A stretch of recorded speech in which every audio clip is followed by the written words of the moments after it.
नमस्ते। बृहद मृदंग में आपका स्वागत है। श्री राम की कथा को हम आगे बढ़ाते हैं। पिछले अंक में हमने देखा कि नगरवासियों से मिलकर के उन्हें आशीर्वाद देकर उन्हें सुखी कर प्रभु श्री राम अपने भवन की ओर अग्रसर होते हैं, अपने महल की ओर अग्रसर होते हैं। परंतु महल पहुंचने से पहले वह कैकेयी जी से मिलते हैं। प्रभु जानी कैकेयी लजानी, प्रथमता सुग्रह गए भवानी। ताहि प्रबोधि बहुत सुख दीन्हा, पुनि निज भवन गवनु हरि कीन्हा। तो अपने महल पहुंचने से पूर्व वह कैकेयी जी के महल जाते हैं और उन्हें समझा बुझा करके उन्हें सुख देते हैं, क्योंकि उन्हें यह आभास है कि कैकेयी जी लज्जित हैं। यदि हमें यह स्मृति है कि प्रभु श्री राम इसी महल से वन जाने के लिए निकले थे, बाहर निकले थे, और लौट करके भी वह इसी महल में आते हैं। यहाँ एक और बात है कि वह लोगों को यह बताना चाहते हैं कि कैकेयी जी का जो पद है, जो माता का पद है, जो राजमाता का पद है, वह अभी भी वैसा ही है दशरथ जी के जीवित रहने पर जैसा था। ऐसा वह क्यों करते हैं? क्योंकि प्रभु श्री राम मर्यादा पुरुषोत्तम है। कृपा सिंधु तब मंदिर गए, पुर नर नारी सुखी सब भय। गुरु वशिष्ठ द्विज लिए बोलाई, आज सुघरी सुदिन समुदाई। तब श्री राम जी, कृपा सिंधु श्री राम जी मंदिर जाते हैं और वहां पर सब नर नारी सुखी होते हैं उन्हें देख करके।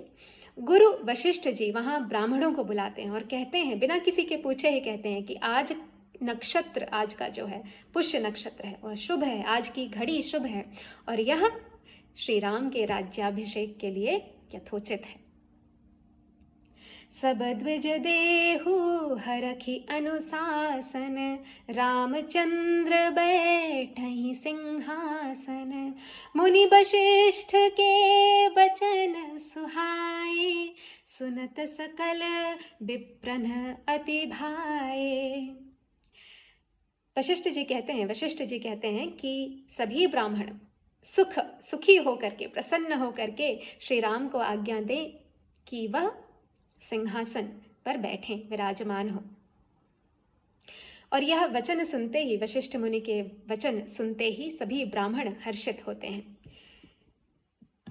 अब देखिए, दशरथ जी ने भरत जी को राज्य दे दिया था, परंतु भरत जी ने कभी भी वह राज्य स्वीकार नहीं किया।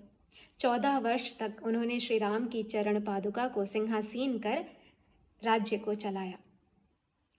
लेकिन यहाँ एक और बात है, श्री रामचंद्र, उनके मन में पाप का संशय मात्र भी किसी भी कार्य को करने के लिए उन्हें आज्ञा नहीं देता है। तो इसीलिए वशिष्ठ जी कहते हैं कि यदि ब्राह्मण आज्ञा देंगे तो वह सिंहासन पर विराजमान होंगे। जब उन्होंने धनुष भंग किया था तब भी श्री राम ने ब्राह्मणों से ही आज्ञा ली थी। कहहि बचन मृदु विप्र अनेका, जग अभिराम राम अभिषेका। अब मुनिबर विलंब नहीं कीजय, महाराज कह तिलक करीजय।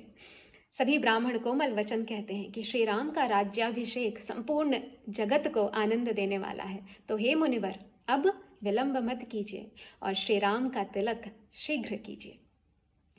तब मुनि कहु सुमंत्र सन, सुनत चल्यो हर्षाई। रथ अनेक बहु बाजि गज, तुरत सवारी जाई। तब मुनि ने सुमंत्र जी से कहा और सुमंत्र जी यह सुनते ही हर्षित होते हैं और चलते हैं और तुरंत ही अनेक रथों को, घोड़ों को और हाथियों को सजाते हैं। जहाँ तहाँ धावन पठई पुनि, मंगल द्रव्य मगाई। हर्ष समेत वशिष्ठ पद, पुन सिरु नायउ आई। दूतों को भेज करके मांगलिक वस्तुएं मंगाई जाती हैं और हर्ष के साथ वशिष्ठ जी के चरणों में सुमंत्र जी अपना सिर नवाते हैं। अगले अंक में हम देखेंगे कि श्री राम की जो तिलक की तैयारी है, राज्याभिषेक की तैयारी है, वह किस प्रकार चल रही है। नमस्ते।